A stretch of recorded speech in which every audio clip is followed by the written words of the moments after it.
Assalamualaikum warahmatullahi wabarakatuh. Nama saya Diasy Alia R, NIM 1921041019 dari kelas PTB S102. Kali ini saya akan memaparkan tentang kasus korupsi proyek konstruksi. Pertama-tama, sebagai pendahuluan, saya akan membahas tentang apa itu korupsi.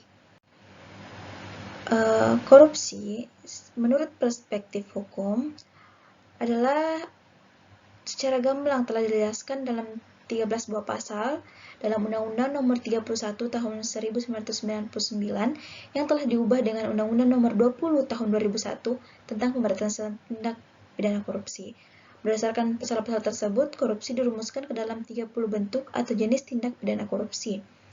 Pasal-pasal tersebut menerangkan secara terperinci mengenai perbuatan yang bisa dikenakan sanksi pidana karena korupsi.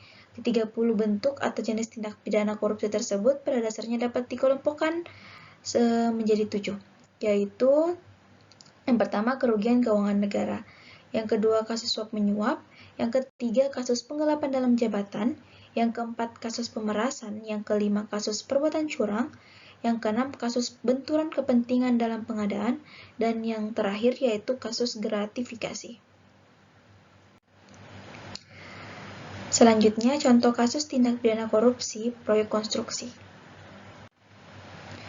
Adapun kasus ini saya peroleh dari skripsi studi kasus hukum yang ditulis oleh Hafifah Zulfa dengan referensi yaitu dari Direktori Putusan Mahkamah Agung Republik Indonesia dengan link web seperti pada tampilan slide yang diunggah pada tahun 2021.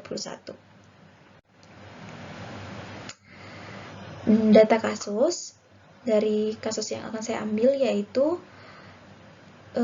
judul kasusnya tindak pidana korupsi oleh PT Nusa Konstruksi Engineering dengan nomor putusan 81-Pit/2018-2018-PN.CKT.PST dengan terlapor yaitu PT Nusa Konstruksi Engineering Tbk yang sebelumnya bernama PT Duta Graha Indah Tbk. Adapun pelanggaran dari kasus ini yaitu korupsi secara bersama-sama dan berlanjut. Adapun kisaran kerugian yaitu sekitar 25.989.580,57 sen rupiah. Ini didasarkan pada proyek pengadaan sarana dan prasarana rumah sakit khusus penyakit infeksi dan pariwisata Universitas Udayana. Adapun susunan dari Majelis Komisi Hakim, Ketua Majelis Komisi yaitu Diah Siti Basaria SH MHum dengan anggota majelis yaitu Haji Sunarso SHMH, Duta Baskara SHMH, Sofialdi SH, dan Dr. Muhammad Agus Salim SHMH. Adapun pasal yang dilanggar dalam kasus ini ada 2, yaitu dakwaan pertamanya pasal 2 ayat 1 CO pasal 18 Undang-Undang Republik Indonesia Nomor 31 Tahun 1999 tentang pemberantasan tindak pidana korupsi sebagaimana telah diubah dengan Undang-Undang Republik Indonesia Nomor 20 Tahun 2001 tentang perubahan atas Undang-Undang Republik Indonesia Nomor 31 Tahun 1999 tentang pemberantasan tindak pidana korupsi CO pasal 55 ayat 1 ke 1 CO. Pasal 64 ayat 1 Kitab Undang-Undang Hukum Pidana Nomor Perkara 03/KPPUL/2020. Adapun dakwaan kedua yaitu pasal 3 JO, pasal 18 Undang-Undang Republik Indonesia Nomor 31 Tahun 1999 tentang pemberantasan tindak pidana korupsi sebagaimana telah diubah dengan Undang-Undang Republik Indonesia Nomor 20 Tahun 2001 tentang perubahan atas Undang-Undang Republik Indonesia Nomor 31 Tahun 1999 tentang pemberantasan tindak pidana korupsi JO pasal 55 ayat 1 ke 1 dan pasal 64 ayat 1 Kitab Undang-Undang Hukum Pidana. Selanjutnya data kasus yaitu kasus ini diadili dengan lokasi pengadilan Majelis Hakim Pengadilan Tindak Pidana Korupsi Jakarta Pusat dengan tanggal mulai sidang 1 Oktober 2018 dan tanggal penetapan akhirnya yaitu 3 Januari 2019.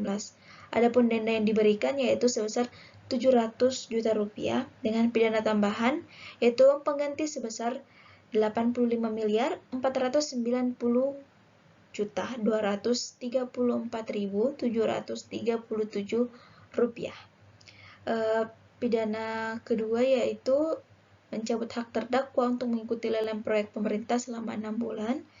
Dan pidana ketiga menetapkan barang bukti nomor 1 sampai nomor 357 untuk dirampas negara.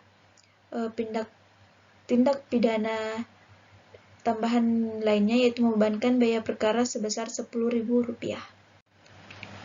Adapun ringkasan kasusnya, yaitu kasus ini bermula pada akhir 2008, yaitu Dudung Purwadi selaku Direktur Utama meminta bantuan kepada Muhammad Nazarudin selaku anggota DPR dan panitia dari tender tersebut agar mendapatkan proyek pembangunan dari pemerintah, dan Muhammad Nazarudin segera mengabulkan permintaan tersebut dengan syarat Muhammad Nazarudin mendapatkan fee sebesar 15% dari nilai real cost kontrak. Pemerintah kemudian mengadakan lelang proyek pembangunan pengadaan sarana dan prasarana pendidikan khusus penyakit infeksi dan pariwisata Universitas Udayana. PT Nusa Konstruksi Engineering memenangkan lelang tersebut. Selain dari bantuan Muhammad Nazarudin, juga menawarkan nilai pagu yang rendah. PT Nusa Konstruksi Engineering memberikan imbalan berupa fee kepada Muhammad Nazarudin melalui perusahaan yang dikendalikannya seperti PT Anak Negeri, PT Anugerah Nusantara, dan PT Grup Permai, dengan cara seolah-olah perusahaan tersebut merupakan subkontrak PT Nusa Konstruksi Engineering atau menerima pembayaran atas material yang dibeli PT Nusa Konstruksi Engineering. Selain proyek pembangunan pengadaan sarana dan prasarana pendidikan khusus penyakit infeksi dan pariwisata Universitas Udayana tahun anggaran 2009-2010, ditemukan juga 7 proyek pembangunan lainnya yang merupakan bantuan dari Muhammad Nazarudin. Di antaranya yang pertama, proyek pembangunan gedung Wisma Atlet Jakabaring di Palembang, Provinsi Sumatera Selatan tahun anggaran 2010.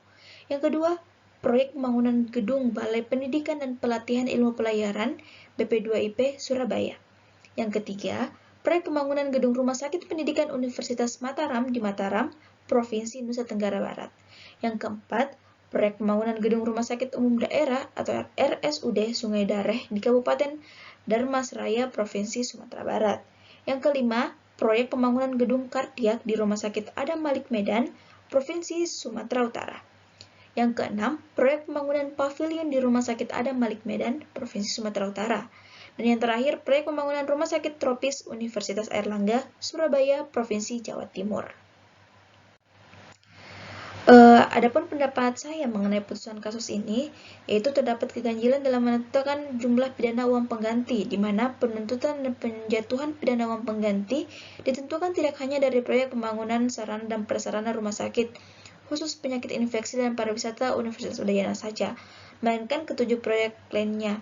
Sedangkan penghitungan kerugian yang ditimbulkan hanya berdasarkan atas kasus proyek pembangunan sarana dan prasarana rumah sakit khusus penyakit infeksi dan pariwisata Universitas Udayana saja.